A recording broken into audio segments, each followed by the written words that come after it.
আসসালামু আলাইকুম, আমি মোহাম্মদ শাহাদাত। আবার একটা নতুন ভিডিও নিয়ে আপনাদের কাছে আসা হলো। এটা আমার নিজের হাতে কাজ।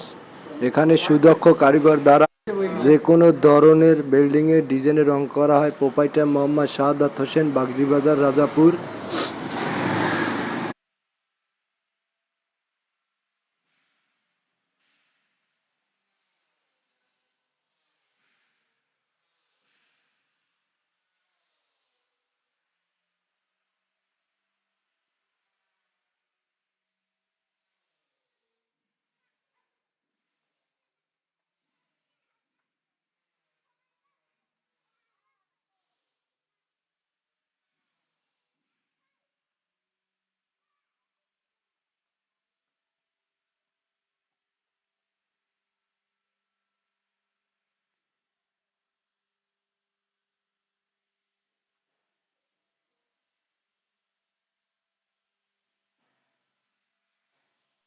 আবার একটা নতুন ভিডিও নিয়ে আপনাদের সাথে আসা হবে ইনশাআল্লাহ। সবাই ভালো থাকবেন। আসসালামু আলাইকুম ওয়া রাহমাতুল্লাহি ওয়া বারাকাতুহু। আমার জন্য সবাই দোয়া করবেন, সবাই ভালো থাকবেন ইনশাআল্লাহ।